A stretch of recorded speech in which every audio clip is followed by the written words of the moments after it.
నమస్కారం. Welcome to నవలా హృదయం. ఈరోజు కథ వసంత శిశిరం. రచించిన వారు శ్రీమతి నవీన గారు. కథలోకి వెళ్ళబోయే ముందు ఛానల్ను సబ్స్క్రైబ్ చేయడం మర్చిపోవద్దు. కథలోకి వెళ్ళిపోదాం. 2 రోజుల విశ్రాంతి తర్వాత కాస్త కోలుకుంటుంది శిశిర. ఉమ ఈ ఇన్సిడెంట్ విషయం గురించి మధు వాళ్ళ దగ్గర దాస్తుంది. ఆ హోటల్లోనే వసంత్ వాళ్ళు స్టే అరేంజ్ చేయడంతో అది శిశిర ప్రాజెక్టు సక్సెస్ అవ్వడం వల్ల అనుకొని పూర్తిగా ఎంజాయ్ చేస్తారు మధు, వీణ. మేల్కొన్న శిశిర తిరిగి వెళ్ళిపోదాం అనడంతో హోటల్ వేకేట్ చేయడానికి సిద్ధపడతారు. వాష్రూమ్కి వెళ్లిన వీణని ఫాలో అయిన మధు అక్కడ హోటల్ స్టాఫ్ మాట్లాడుకుంటున్న విషయాలను విని విస్తుపోతుంది. వీణ బాత్రూమ్ నుంచి బయటకు వచ్చి భుజం తట్టగా ఈ లోకంలోకి వచ్చి, గాడ్, ఇంత జరిగితే ఏం జరగనట్లు ఎంతలా నాటకమాడుతున్నారు అని అంటుంది. అయోమయంగా ఏం జరిగింది అంటున్న వీణతో తాను విన్నదంతా చెప్పింది. దానితో పాటు ఇంకేదో జరిగిపోయింది అని తనే ఊహించుకొని ఆ విషయాలు కూడా చెప్పింది. నిజానికి ఆ స్టాఫ్ రేప్ అటెంప్ట్ జరిగింది అని మాత్రమే చెప్పుకున్నారు. కానీ ఉమా, శిశిర 2 రోజులు కనబడకపోవడం, ఇప్పుడు శిశిర చేతులకు ఉన్న కట్ల గురించి అడిగితే ఏదో యాక్సిడెంట్ అని చెప్పడం లాంటి వాటిని మనసులో మననం చేసుకుని ఖచ్చితంగా ఏదో జరిగింది అని, లేదంటే వీళ్ళు ఇలా ఉండరు అని తనలో తనే అనుకుని ఏవేవో ఊహించేసుకుంది మధు. అయితే ఉమా వాళ్ళని మాత్రం డైరెక్ట్గా అడగలేదు. అప్పటికే వారు చాలా సాడ్గా ఉన్నారు. శిశిర కూడా నీరసంగా కనబడుతోంది. అలాంటి పిచ్చి ఆలోచనలతోనే శిశిర, ఉమా వాళ్లతో కలిసి క్యాబ్ ఎక్కేశారు. అలా వారు హైదరాబాద్ వదిలి తమ కాలేజ్కి వెళ్ళిపోయారు.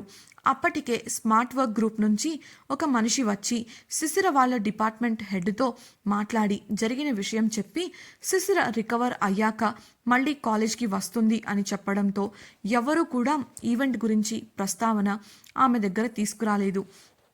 ఈ సంఘటన జరిగిన దగ్గరి నుంచి శిశిర కూడా పెద్దగా ఎవరితోనూ మాట్లాడలేదు.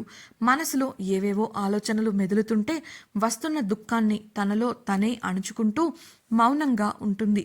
ఒక ప్రక్క తన కల అయిన బిజినెస్ ప్లాన్ ఫెయిల్ అయింది. మరో ప్రక్క తన మీద జరిగిన అటెంప్ట్. ఇలా ఇవన్నీ తన మనసును ఉక్కిరిబిక్కిరి చేస్తున్నా ఆ భావాలను బయట పెట్టకుండా తనలోనే మదనపడుతూ ఉంది. అలా 4 రోజులు గడిచాయి. శిశిర కూడా కాలేజీకి వెళ్ళలేదు. తన గదిలోనే ఉండి శూన్యంలోకి చూస్తూ కూర్చుంది. చిన్నప్పటి నుంచి తన జీవిత ఆశయం కోసం తాను కష్టపడుతూ తన పని ఏదో తను చేసుకుంటుంది శిశిర. అలాంటిది ముఖం తెలియని వ్యక్తి ఇలా తనని ట్రాప్ చేసి తనపై అఘాయిత్యం చేయడానికి ప్రయత్నించడం, ఆ సమయంలో తనను తాను కాపాడుకోవడానికి తను పడిన శ్రమ, మనసు పడిన వేదన నుండి ఆమె కోలుకోలేకపోతోంది. ఇక ఆమెను అలా చూడలేకపోయింది ఉమా. తన దగ్గరికి వెళ్ళి శిశిర ముఖాన్ని తన వైపు తిప్పుకుంటూ, ఇలా చూడు శిశిర, ఇప్పుడు ఏం జరిగిందని నువ్విలా బాధపడుతున్నావు? వాడెవడో ఏదో చేస్తే దానికి శిక్ష నీకు నువ్వు వేసుకుంటావా? అయినా నువ్వు ఎంత ఫైట్ చేశావో నాకు తెలుసు. నిన్ను నువ్వు కాపాడుకున్న తర్వాత కూడా ఎందుకు ఇలా ఉంటున్నావు అంటూ ఆమె మనసు మార్చే ప్రయత్నం చేసింది. అప్పటి వరకు తన భావాలను మునిపంటి కింద ఉంచిన శిశిర ఉమ మాటలకు కళ్ళ నిండా నీళ్లతో ఆమె మనసులోని బాధనంతా బయట పెడుతూ ఉమని హత్తుకొని ఏడ్చేసింది. కాసేపటికి ఆమె కన్నీటిని తుడిచిన ఉమ, ఇప్పుడేమైందని ఇలా ఉంటున్నావు? అసలు జరిగిన విషయం మర్చిపో. నీ మనసులో ఏముందో నాకు చెప్పు. కనీసం అందుకు కూడా నేను పనికిరానా అంటూ బేలగా అడిగింది. అందుకు కళ్ళు తుడుచుకుంటూ, లేదు ఉమా, నేను ఈ ప్రమాదం నుండి బయటపడ్డాను, ఒప్పుకుంటాను. కానీ అసలు నేనేం పాపం చేశానని నాకు ఇలాంటి పరిస్థితి రావాలి? అసలు నాకు సంబంధం ఏంటి? దీనివల్ల నా డ్రీమ్, నా కెరియర్ మొత్తం పాడయ్యాయి అంటూ శిశిర బోరున ఏడ్చింది. ఉమ కూడా శిశిరను ఆపలేదు. ఎందుకంటే శిశిర మనసు లోతుల్లో గూడు కట్టుకుపోయిన బాధంతా బయటకు వస్తేనే ఆమె కాస్త కోలుకుంటుంది అని భావించింది. ఆ తర్వాత ఆమెను సముదాయించి ఈ ఇన్సిడెంట్ వల్ల తన జీవితంలో ఎలాంటి ప్రభావం పడదు అని స్వయంగా స్మార్ట్ వర్క్ కంపెనీ వారే కాలేజ్ వాళ్లతో మాట్లాడి తన కెరియర్పై మచ్చపడనివ్వకుండా చేశారని చెబుతుంది. అలా కొంత శాంతిస్తుంది శిశిర. ఆఫీస్లో కూర్చొని సీరియస్గా ఫైల్స్ చెక్ చేస్తున్న వసంత్ డోర్ దగ్గర నాక్ చేసిన సౌండ్ రావడంతో తల ఎత్తి చూశాడు.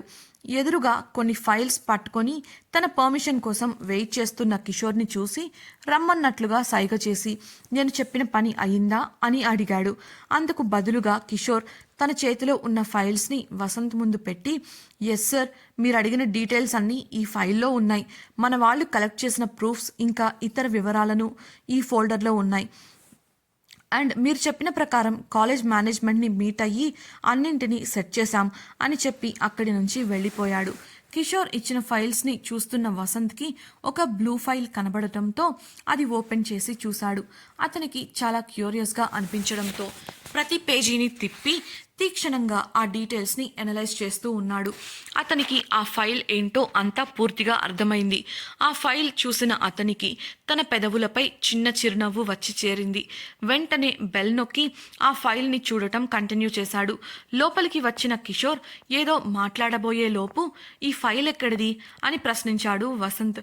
వసంత్ చేతిలో ఉన్న ఫైల్ని చూస్తూ ఇది అని కిషోర్ ఏదో ఆలోచించి, బహుశా ఆ అమ్మాయిది అయ్యుండొచ్చు, రూమ్ క్లియర్ చేస్తున్న టైంలో మన వాళ్ళు తీసుకొచ్చినట్లున్నారు, నేను పంపించేస్తాలే అని వసంత్ చేతి నుంచి తీసుకున్నాడు.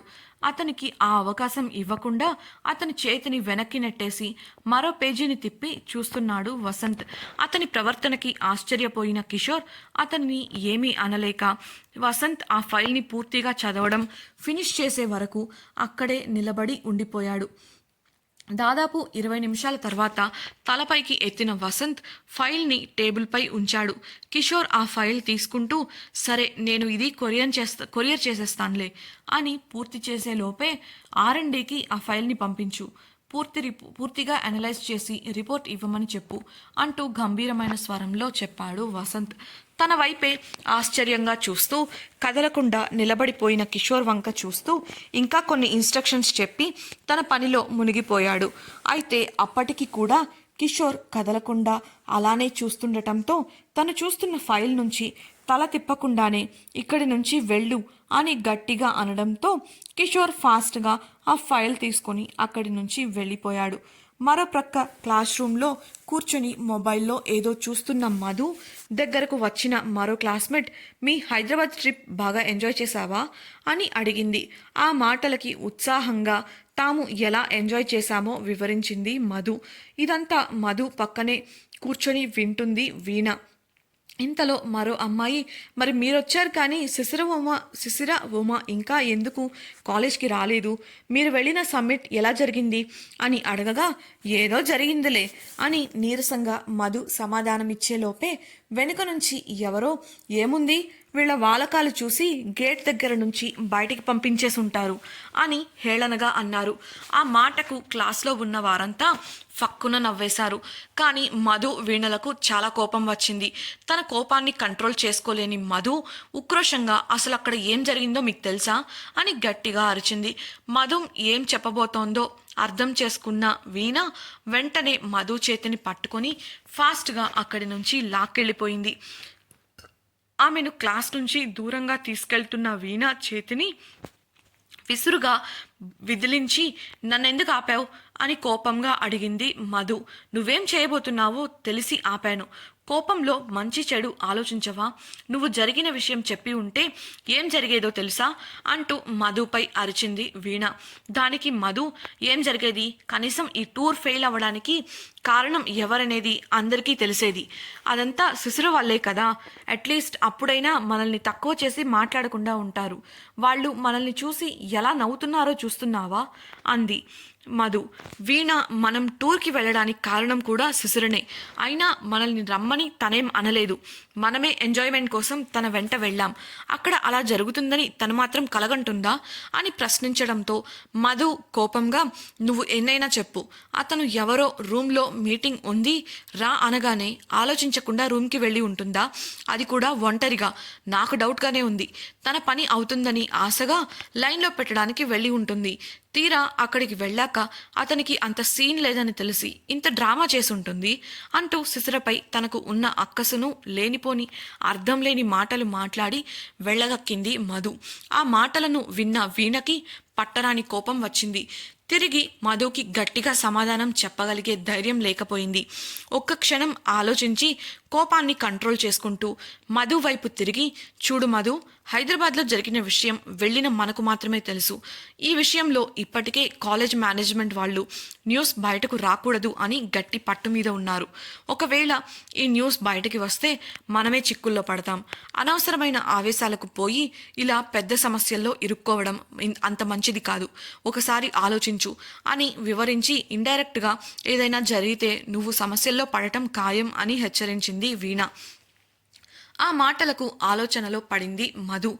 ఆమె ఆలోచనలో పడటం చూసిన వీణకు కాస్త ఊరటగా అనిపించింది. అలా మధు కూడా ఈ విషయంలో ఇంకేం మాట్లాడకూడదు అని నిర్ణయించుకొని అక్కడి నుంచి వెళ్ళిపోయింది.